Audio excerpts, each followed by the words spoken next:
thank you everybody for coming out for our Polk County Town Hall. It's good to see a full audience this morning, or a nearly full audience. My teacher training this past week, I was asked to listen to popping sounds and then determine if they were gunshots or not. I was then asked to be trained to man a family reunification center, to provide counseling to parents seeking their children following a catastrophic event.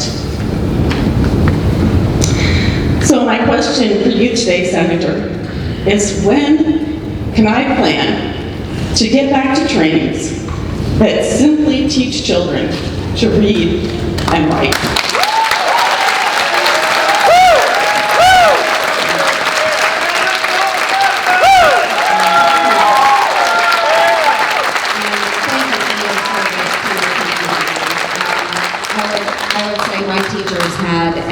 A wonderful impact on my life, and so thank you for stepping up and serving our kiddos. I think that is really important. It has been difficult. This is a very, very difficult time, and we've gone through many of these. I remember going through all types of drills as a young child growing up, and I know that there's probably some in the audience that remember the days that, you know, we were going through.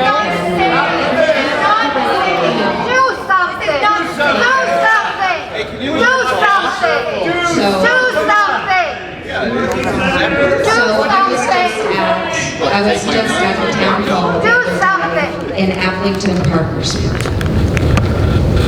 A few years ago, there was an incident there. There was a young man that went in and shot Coach Ed Thomas. And that young man had some mental instabilities.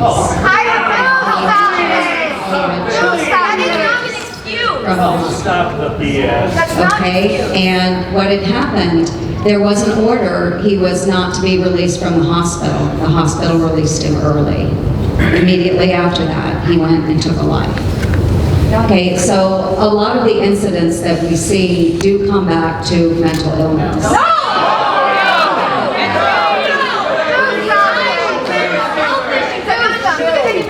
We need to make sure that those that are showing signs of instability are able to receive treatment.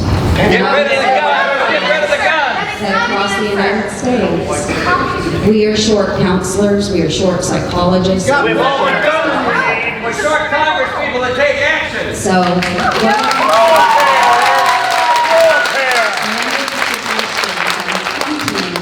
regarding gun control issues, I have a lot of folks that will throw out suggestions, and a number of women at that meeting were throwing out suggestions, and my response back to them, those things are already in law. Those things are already in law. So there are a number of laws that exist out there that are not followed, and we see people that shouldn't have weapons gaining access to weapons. Who should have its own We weapons? need to make sure the laws are being followed, and two, there need to be stiff repercussions for those that are enabling those individuals who should not have weapons.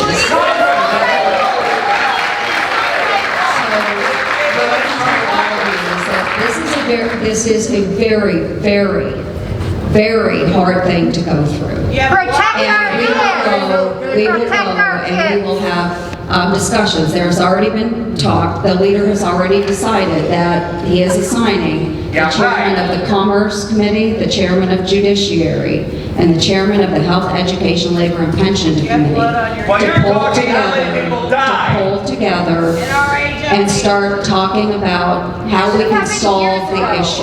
And the issue is, it can't be just something that makes us feel good about doing it. It's something that we have to see real and positive results. Something's better than nothing. Results. Action. The issue is that good people, law-abiding citizens, are going to follow the laws. Bad people with evil intent will not. Then don't make it easy for them.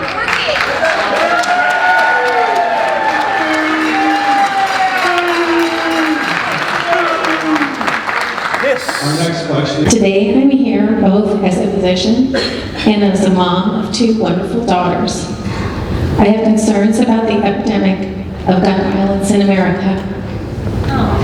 In 29 states, a convicted felon, a domestic abuser, a person who has been involuntarily committed for mental health treatment, or other people not allowed to have guns under federal law can easily avoid a background check when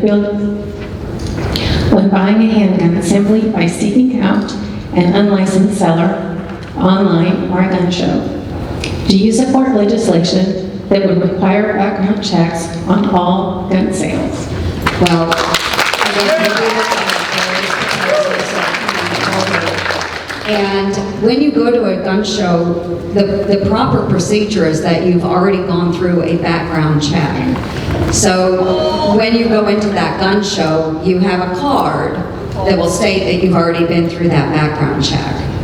So again, most of these ideas are already in law. They have to be enforced. Able to purchase weapons is our Second Amendment right. And that those that should not be able to gain access to weapons should not have the right then to purchase.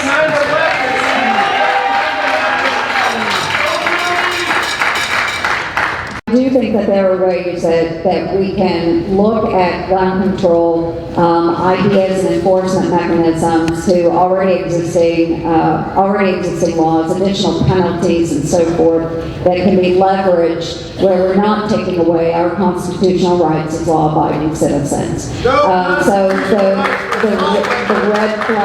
the red flag that laws exist out there. A number of states have already passed those, and they vary state to state, but a number of them eliminate due process for individuals. And here in the United States, we do have the right to due process as well.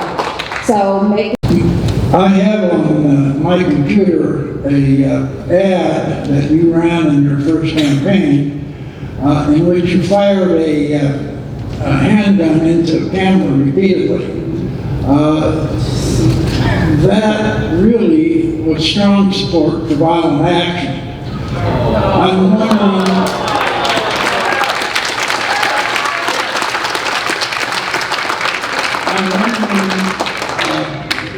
if your repeated support to the National Rifle Association might be waning as their reputation declines.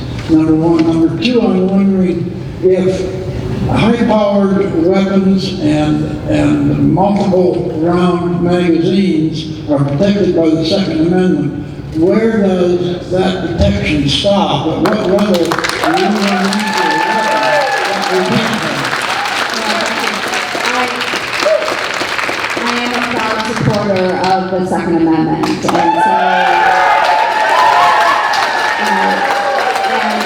there are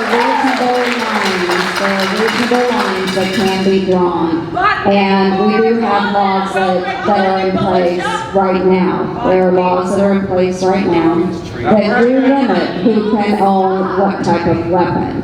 So those laws do need to be enforced. My rights as a law-abiding citizen should not be infringed on by our federal government.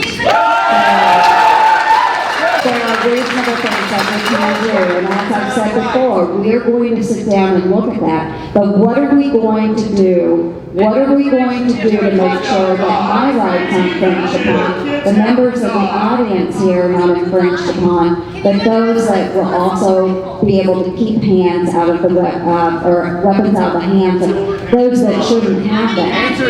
So that's what we're going to look at. That's what we're going to look at.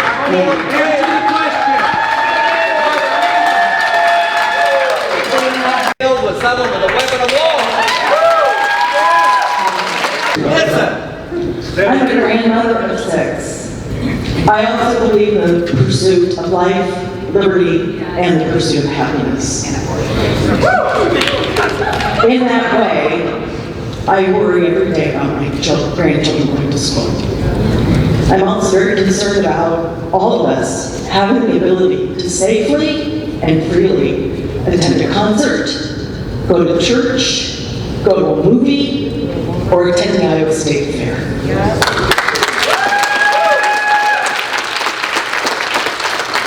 It's been over 25 years since Congress passed a law requiring licensed dealers to run background checks on potential buyers to ensure they are not convicted felons, domestic abusers, or otherwise prohibited from owning a gun.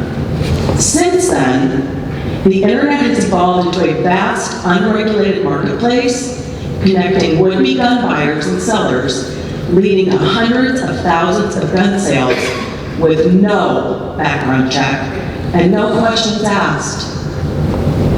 Earlier this year, the House took action and passed H.R. 8, a bipartisan bill that would update the law to require background checks on all gun sales. Will you support legislation in the Senate? I will certainly take a look at that.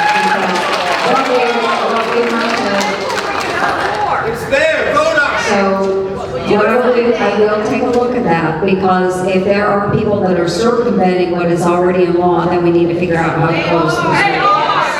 Okay? So, we will take a look at that. Well, I have been confused for a long time about the interpretation of the Second Amendment, because my copy of the Constitution reads, a well-regulated militia.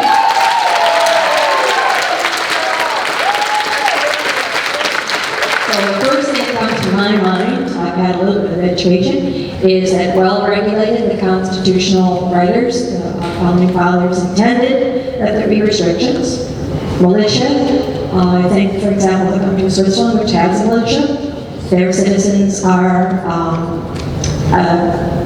possible being called up at any time to protect the country as a whole, not individual, for their individual purposes. So a well-regulated militia being necessary to the security of a free state, that implies to me a collective interest in weaponry.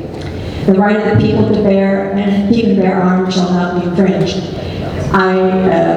So again, I think our founding fathers intended for regulation, for restrictions.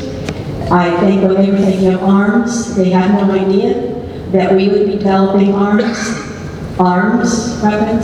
that could kill millions of people in seconds, atomic weapons, for example, let alone the individual things that people have today, the assault weapons that can kill scores of people in minutes. So I don't understand how assault weapons can continue to be legal for anyone in this country.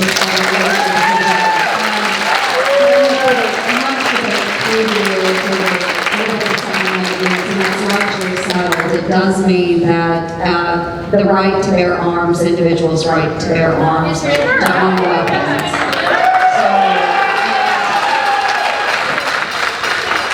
And what we have is also an issue of definition too. And I think any weapon out there can be used to harm another person. So that's deciding on definition. Who decides what is considered an assault weapon? When you're saying one thing, maybe describe to me what you mean by assault weapon. Any weapon that can kill numerous people in a very, very short period. And that could be a handgun.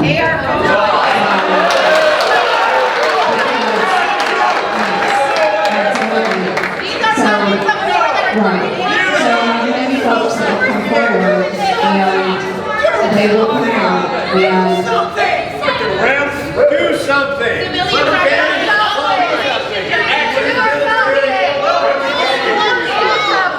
Talking is over. We need you to protect us. okay. So we'll go ahead and move on.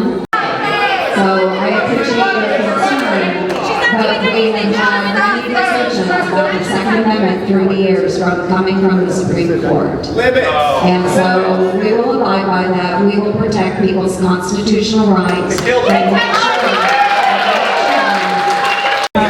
Well, thank you. I'm here today also because of guns. But we've had a lot of talk about that, so that I would hope that you would hear everyone in red from the room who's saying that. The thing that makes us different, it's not mental health, every country has mentally ill people. We have to run it through them to easy access to them, so that's my comment.